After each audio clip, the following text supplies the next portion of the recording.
I almost forgot to press record. I hate when that happens because I lose all this valuable content. Um, it's not quite noon. So I'll just tell you today in San Diego, which as you know is the starting point of the PCT, well, a little bit west of the starting point, I guess, what northwest. It's kind of, it looks kind of like it's gonna rain. There's lots of clouds, they're kind of gray underneath, and it's very chilly. I'm wearing my, normal kind of outfit for San Diego, and I'm really cold. I might put a jacket on. Um, so it's noon, it's PCT chat. Um, looks like it's just me. Let's see if there's any participants. Not yet. Let me see if I can, let me see if there's anyone I can invite. Let's see, Allie. She was on last week.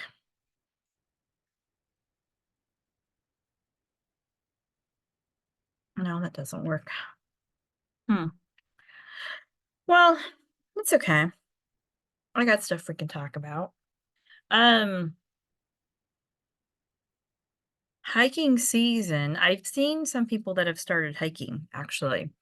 And I actually started my PCT journey officially or unofficially last October. I started out, I've section hiked a couple different places. I've section hiked in like Crater Lake in Oregon. I section hiked a teeny little bit up in Washington. I went across Cascade Locks. I drove across. I did not walk. I'm kind of scared to drive across there. There's lots of cars. There's not a pedestrian portion of that bridge, just so you know.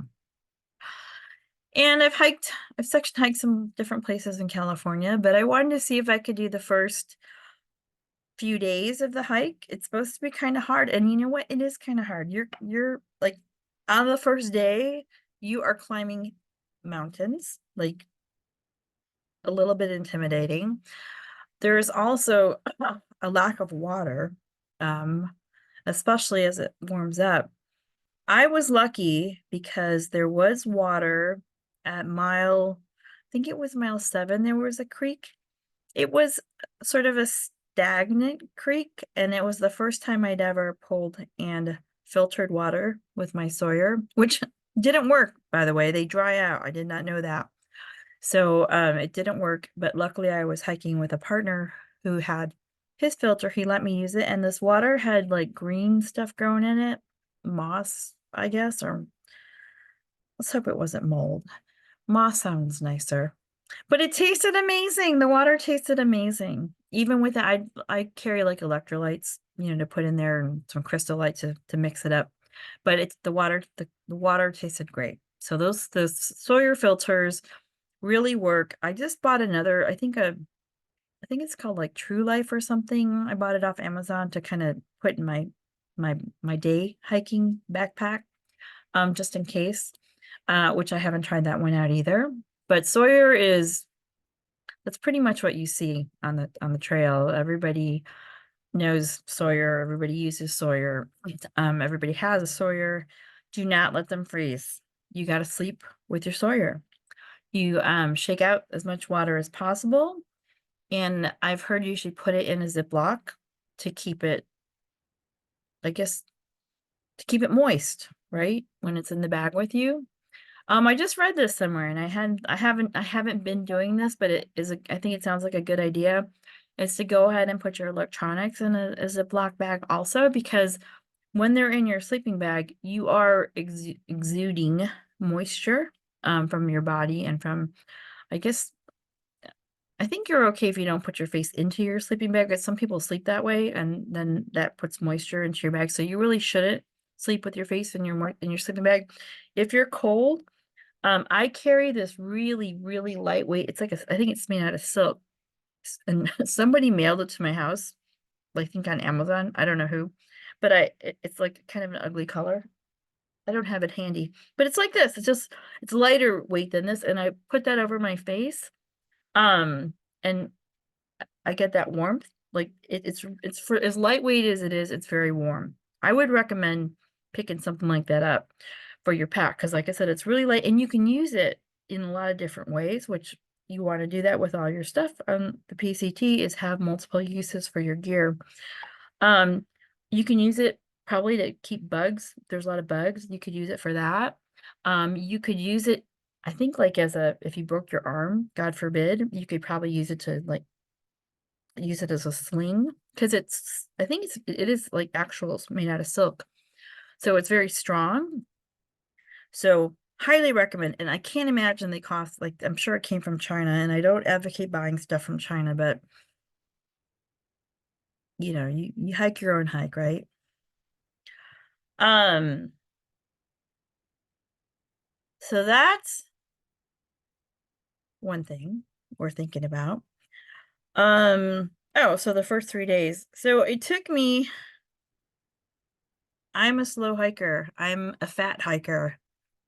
I'm in good shape. I hike a lot, but I'm not a fast hiker. And I don't know that I ever will be a fast hiker. And honestly, I don't like the thought of just trying to crank out miles and get through like that attitude, like, oh, like, let's get through it as quickly as possible. I don't get that. It's supposed to be, this dream adventure, and I think you should enjoy it. And I don't think you should be trying to get through it as quickly as possible. I understand that it costs money, but I'm not going to rush through it. And I actually am pretty low on money. So I've decided that I am not going to attempt a through hike. I'm going to keep section hiking. I'm going to, my start date on my permit is May 9th, and I have tickets to the Rolling Stones concert in Vegas at Allegiant Stadium on May 11th. It's a Saturday, and I'm trying to sell them because they were really expensive. I mean, they were like, I want to say $400 a ticket. And they're not fabulous seats. So I don't know if I'm going to sell it. But you know what? If I don't sell it, I bought a plane ticket for like less than 70. It was like $70 to Vegas for a few days. I'm going to make a hotel reservation. I'm going to go because my birthday is May 17th. And I'll try to sell, I don't mind going by myself because I enjoy my own company very much, which is a good thing, by the way, to have if you're embarking on the PCT, because you got 2,650 miles of you. And if you don't like you, I don't think you're going to have such a good time. But I do like me, and I'll try to sell the one ticket, or I've invited a couple friends and I've offered to subsidize the cost of the ticket because the money's already gone. It's already, it's on the credit card, it's paid off or whatever. So I'm not gonna, I just want to have fun for my birthday. I want to do something special. I don't think the Rolling Stones are going to be around. Well, they're not going to be around forever. That's for sure. And I mean, they're like in their 80s. And I think it is a miracle that Keith Richards is still performing, right? And even Mick, you know. So I want to see them. I want to see them perform. I think that would be like a cool bucket list kind of thing to do. So I would also like to celebrate my birthday on the trail. I think that would be fun. So I'm gonna leave. I think I get my plane ticket. I think I come back on Monday, the 13th. It's either the 13th or the 14th. So I'm gonna plan on maybe one day of rest, recovery, consolidation of my hiking stuff, and then I'm gonna get a ride to Mount Laguna. Although it's February. I'm probably gonna hike um from Mount Laguna. I like to hike from Mount Laguna to Scissors crossings. Maybe pop into Julian for my piece of pie. So we'll see. We'll see. Because I am doing training hikes. I'd like to try to get out once a month. It's been more like every other month. And I actually walked home last night from my friend's house, my PCT hiking buddy, Allie, up this huge mother effing hill. I mean, you could kind of call it a mountain. It's bad. We were training hiking back in 2020, and she sat down like before the last part. of the hill, which is the steepest part of the hill, and where I live is like right at the very top. Like you can see it once you go around this curve. So it's there taunting you. And she says I can't do it. And I picked up her backpack and threw it out in front of me. And I had my backpack in back of me. And they were weighted. We carried weight to make them, I don't know, I think we're probably around 20 pounds. I don't think we got up to 25 pounds, but 20 pounds. And I hiked up that damn hill. And I think that's the kind of attitude you got to have to make it on the PCT, especially if you're not one of these sprightly 20-year-olds that are hiking where they can just sort of prance up the PCT with their 13-pound base weight hiking gear and cold soak so they don't have to carry fuel or a pot or a burner. I can't think of what it's called now. You know what I mean? One of those things that you light with a lighter. Or a lighter. I guess they don't have to carry a lighter. They do, I guess, have to, I don't know if, no, everybody's got to carry some water to hydrate stuff. But I've tried cold soaking and I can do it for like a maybe 4 or 5 day trip, but I'm not going to do it for, 5 or 6 months. Like, no. I like to have something hot, like especially before you go to bed. It's good to have something hot in your stomach. It keeps your body temperature up through the night if it's cold. It's also good for emergencies, like emergency coffee. Now, like you can heat up water and put it, they said an Nalgene bottle, which I can see why that would be better, but they're also heavy, the Nalgene bottles. So maybe if you didn't heat it up to boiling and then you put it like in a smart water bottle. I mean, the worst thing that would happen is that if you heat it up too hot, it's gonna melty it. Like maybe, I don't know. I'm gonna experiment with this one, but that's what I would do, and I would let it, cool down a little bit before I put the cap on there because the steam or whatever expansion, and then you put that in the bottom of your sleeping bag. I like a sleeping bag. I'm not switching to a quilt. I paid $400 for a quilt and I paid $26 to return it, which I didn't get refunded. My bad. I'm not a quilt person. And everything I've read says quilts are great when it's not real cold. But when it's real cold, a mummy bag is the way to go. And plus, I hike with my service dog. She's little, and I want her like to be able to put her inside my sleeping bag where I leave the foot box. I think that's what you call it. I unzip it so she can stick her head out, but not get out. And I keep her on a leash just in case. But if the quilt, that's not going to work for us. It's not. And I just don't think they're as warm. And also it's like if it's warm, just you unzip it and you use it like a quilt. Like, and then you got to have these straps and I don't know, I've seen them.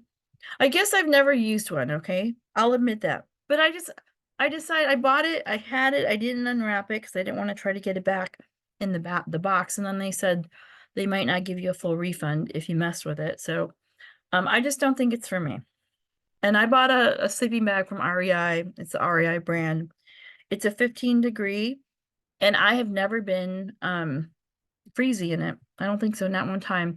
And what I decided was I thought about buying a quilt to put over my sleeping bag and just carrying the quilt for the more freezy parts of the PCT.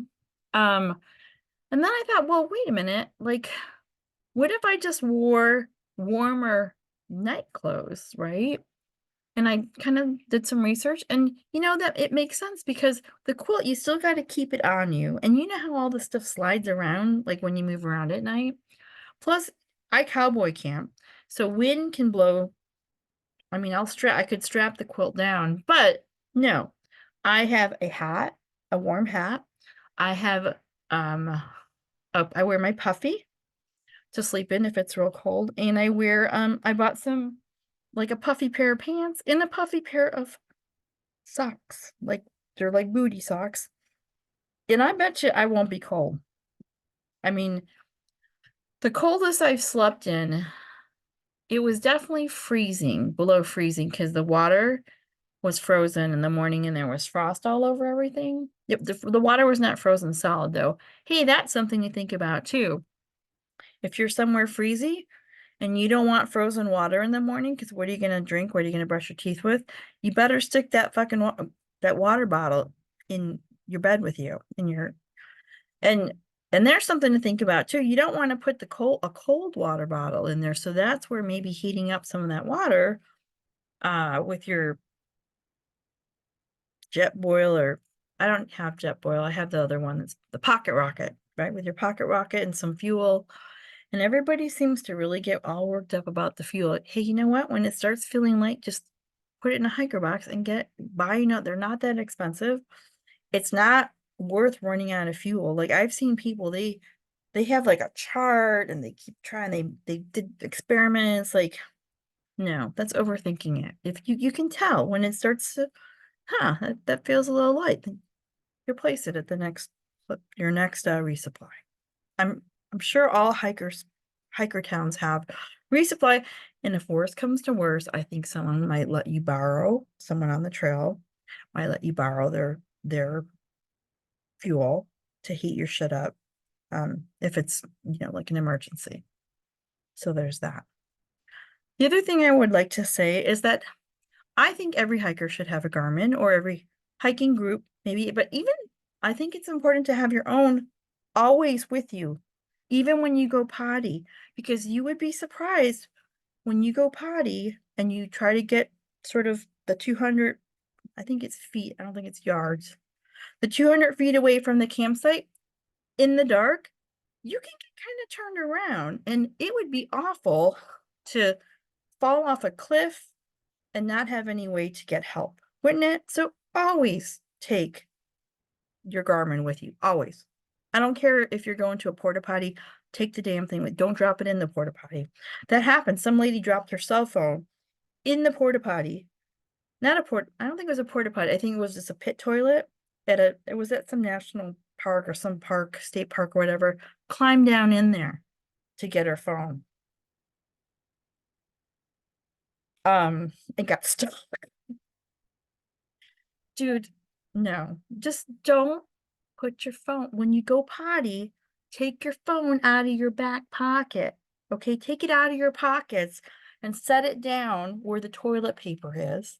Okay, do not go potty with the phone on you, because I have had my phone fall out. Now, luckily, not into the toilet. If it fell in the toilet, I guess I'd be getting a new phone. One of my friends, her name is Eden, she dropped her, I don't know how, but she was on a Greyhound bus and she dropped her phone into the toilet. Okay, so now she's got no phone, and you know what a pain in the ass it is when you don't have your phone. Okay, it is a pain in the ass, but she did not go in after it, thank God. She got it in the effing mail. They sent her her phone. Greyhound. That's pretty good service. I was impressed, and I don't think they charged her for that either. Now, would I use that phone again? I don't think so. I don't think I would. It would be I have insurance on my phone. I just got the most beautiful S20 Samsung Galaxy S24 Ultra. I'm convinced that this is the best phone on the market. No, I don't use an iPhone. Fuck you, Apple. Yeah, I don't like Apple. I don't like Apple because Steve Jobs, I saw him make a speech and he talked about planned obsolescence. Okay. And that is where Apple, I will give them credit for being innovative. They invented, the little music thing, which I never got into because I was too busy like going to college and working full time. And the tablet, the iPad. Okay, the iPad was the music thing. The iPad, they invented the tablet, right? Now, I got an iPad, well, my daughter did, as a gift. She had cancer. She was like 4 years old. And I remember we had a half birthday party for her, because that's what you do when your kid is dying of cancer. And we know we had these friends, they've since divorced, but they were very well-to-do, and they brought her as a gift this thing, an iPad. It was this white box And I looked at it, I had no idea what to do with it. Like, Apple stuff is so weirdly I think they think it's so, intuitive that they don't need, like, directions or anything, so I had no idea what it was or what it did, and my next door neighbor came over one day to help me with something. I think I was using his Wi-Fi. He knew, but he let me use his Wi-Fi for free. And he said, "Oh, how are you enjoying the new iPad?" It was, like, sitting on my dining room table. I go, "Dude," I opened the box, and it's like, it's all blank, like, I don't know what to do with it." He goes, "Oh, you mind if I take it home and I'll set it up for you, blah, blah, blah," and I was like, "Go for it." And I guess you just plug it in, right, and charge it up, and then it'll start doing stuff, but I didn't know that, and, like, I looked at it, and there was no on there was an on switch, but I didn't know that's what it was because I wasn't an iPhone person. So I'm trying to think, before the iPad well, let's finish the iPad. So then I'm using the iPad, and you know what? It was super handy. In the hospital, my daughter played with it, and I could use it for, like, to do banking and my email and stuff. It was very handy. And I was like, "Well, gosh, it would be really nice if it had a camera on it, like, to take pictures and stuff." Now, you couldn't buy, like, a camera like, on your computer in the olden days, they didn't always come with cameras, so you could buy, like, a camera that you clipped on there and you plugged it in to one of the pluggy holes, and then you could have a camera, a webcam. But no, you had to get the iPad 2 or whatever the next generation was, and lo and behold, there's a camera on that. Now we did end up getting the the second iPad version because my daughter, set a goal of selling in Girl Scouts, I wanna say, like, 10,000 cookies. That sounds about right. It was some crazy number, and I said, "Kimmy, that's a lot of cookies." I mean, and I make she was, like, 5 years old, maybe, in kindergarten, and I cut out these cookie wheels of 100 cookies each that we could mark off, and, like, how many oh, maybe it was 1,000. I guess it was 1,000, 10,000. That's crazy. It was 1,000, so I had these 10 wheels, I think of 100 cookies each. You might have yeah, and I laid them all out on the table, and I tried to show her, and she's like, "No, mommy, I want that iPad, and I'm gonna sell 1,000 cookies." And I'll be damned if that kid did not take a wagon, her uncle Chris and Aunt Dee bought her a wagon, and we put cookies in there, and she went up and down the street knocking on doors all by her I mean, I stood on the street, but I she did it herself, and she we went to, lots of sales at Walmart and the grocery store, out in front, and, uh, this is gonna sound really terrible. She had real short hair because she just come out of cancer treatment, so she would start a conversation with people coming out of the store and be like, "Yeah, I just, was battling cancer and I almost died," and they'd give her a $20 bill. Like, they didn't even need the cookies. So she pulled the cancer card. My 5-year-old kid pulled the cancer card and she sold a lot of cookies. A lot. And I helped. I sent out, to my friends asking them if they wanted to buy, and I covered the postage to send them to people. Um, I wanna say and we also did a lot of sales of, this is so off topic, where you could buy the cookies for the military people, and I'm an ex-military wife, twice over, by the way, Marines and Navy. Marine Corps infantry and naval officer. I got a promotion. And, anyway, I wanna say she sold 800 something cookies, and she just missed the cutoff where she could have ridden in a effing helicopter to the cookie celebration event that took place on I think it's the Midway, the USS Midway, which is in the harbor of San Diego, and it's a museum now. Really cool. They've got if you ever get to San Diego, you wanna check it out, and your kids will love it. They've got, like, helicopters, planes, you can climb in all this stuff, it's so much fun, and for grown-ups, it's fun too, it's huge, and they have events on there. So, anyway, what was my point? Oh, because she didn't qualify, she got a bunch of crap from Girl Scouts, like, because she sold so many cookies, she got surfing lessons and a night in a museum and backpacks and sleeping bags and just all kinds of stuff, but she didn't get the iPad. So this family who heard her story, oh, and actually we broke records because I was doing sales, like I was teaching these girls how to sell cookies, in my troop. I was a co-leader, and I would practice with them, and how to handle a no, and it was great. I loved it. So much fun. Teaching them about business. And that's what those cookie things, that's what that's about. It's not about you getting your do-si-dos. It's about teaching young women how to do business and how to approach strangers in a non-yucky way and how to be more self-confident. I think it's fantastic. Yes, the cookies are overpriced, but it costs like you'd be surprised. It costs money to make those cookies and ship them all around the country, and organizing this whole nationwide thing. I don't know if it's worldwide, but at least in the United States, I mean, the cookie thing, that's everywhere. And part of that money goes to Girl Scouts, the corporate, I think it's a corporation, it's a nonprofit. And then part of the money goes to the troops, right? A lot less than you would think, by the way. If you want to donate right to the troop. That's the best way, because there's a lot of troops where the girls, they don't have a lot of money. I was poor when I was a Girl Scout and I was a little kid. And I couldn't afford to go on the camping trips and that kind of stuff. I did one time, but then my dad left and we got real poor. But anyway, you could donate. So, and our troop was a lot of minority children, Black and Hispanic, and not wealthy by any means. So the cookie sales really did help us. So anyway, point of my story, a family donated the iPad to my daughter, and they put her name on it, and I still have it.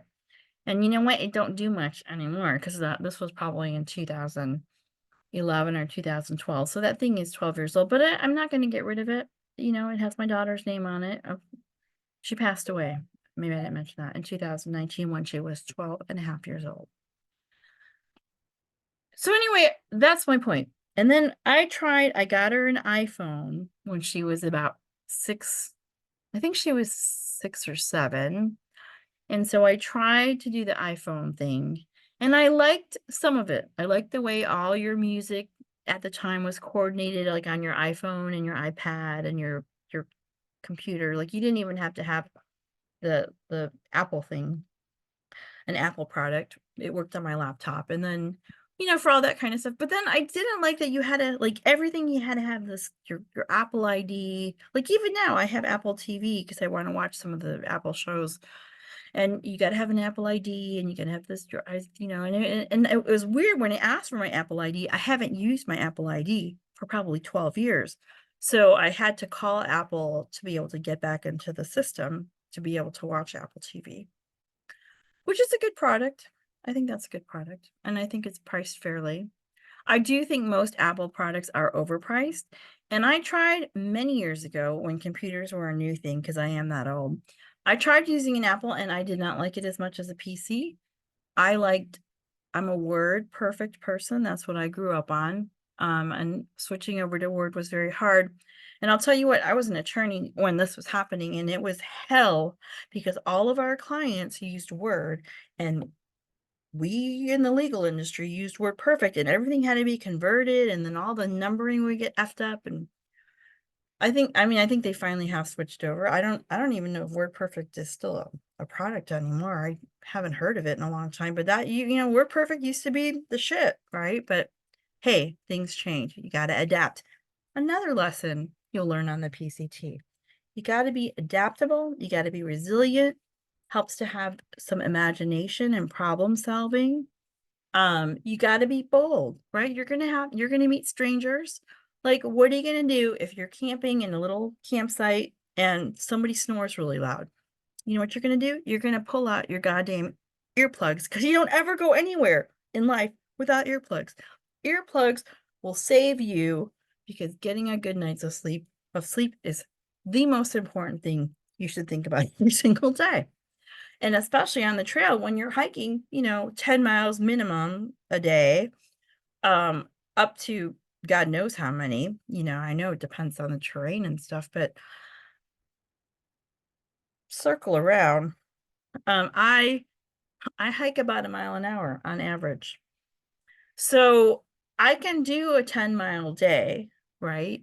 If I get up at 6 or 7 and I'm hiking at 7 and then I like to take a nap from 12 to 1. That revives me for the afternoon. So say I start hiking at 7, 8, 9, 10, 11, 12, 5 hours, take an hour break for lunch and a little nappy nap, and then 1 o'clock, 2, 3, 4, 5, 6, 6 o'clock. Now, it's depending on the time of year, it's gonna start getting dark. Like, I hiked in October, and I hiked in November, and I think I hiked in December, and, you know, December 21st is the shortest day of the year, so it was dark. I remember it was getting dark, and you don't wanna pick a camping spot in the dark. That's just not a good idea. So, okay, then you don't take a nap. Well, I need a nap. I get super tired and cranky if I don't get my nap and my little break from hiking. And I'm super energized when I do. And I only need like 20 minutes and I feel fantastic when I wake up. And then you got to figure some time in there to go potty, right? And to like, if you got to filter water somewhere or stuff. So, that's a full day. So it's doable. Um, and some days I'm sure if it's better, if it's easier terrain, my 10 hours, my hour per mile average, it means like hard terrain, like climbing mountains and coming down mountains. So it's sort of the slowest, but it is doable. But you're not going to be able to do 2,850 miles or is it 2,650? I think it's 2,650. 2,650 miles at 10 miles an hour is I'm really bad at math. I think it's 260, let's say 260 days. Yeah, 260 days. And that divided by 30 is over 7 months, almost 8 months. And the hiking season is only 5.5, maybe 6.5 months. So, and also that's not counting zeros, right? Taking a zero because you need to take a break. You can't hike a lot of miles without resting your body. You're going to get an injury at some point. And my my friend Dr. Latch, who is a PCT hiking specialist as far as foot and leg injuries, she gave me a statistic that I think almost 40% of people come off trail at Big Bear be Nobos because of injury. And it's easy. Like she offers this free class. She's got a fantastic book that you should look into. If you are not thinking about the injury part and about how your body works and hiking safely and training safely, you are probably not going to make it all the way. That's all I'll say about that. And I just don't think it's smart. Your feet are the most important part of all the stuff with the PCT. You can have the best tent, you can have the best sleeping bag, you can have the best backpack, but if you are not hiking properly on your feet and resting your body, you're not going to make it. There, I said it. So, just a circle around again. That's why I don't like Apple. And I think I like that they don't use a lot of packaging. I do like that. I like their innovation. I think their marketing is fantastic. I think that they have people that, oh, love Apple, love, love, love, love, and that's great. That's what you want, but overpriced. And Android, the rest of the world, us the smarter people use Android. So you can't tell me that the innovation isn't better for Android overall as far as cell phones. And I know for a fact that my new phone, I had the S23. I upgraded to the S24. Ultra it's supposed they told me at least it has the best camera. It has, all that camera stuff. And I like to do a lot of content. I'm actually taking a class, an online class on how to take better pictures with my Samsung phone. And the first day of class, it's all online, but the first class I learned stuff, like helpful information. And I want to take, of course, I want to document my trek and take pictures and video. So we're about out of time. Thanks for listening. Please join me so I don't have to talk to myself for 30 minutes, and have a wonderful week. And hope you're training. Okay, you got to train. You can't just start hiking on your start date. No, you got to train. Happy trails.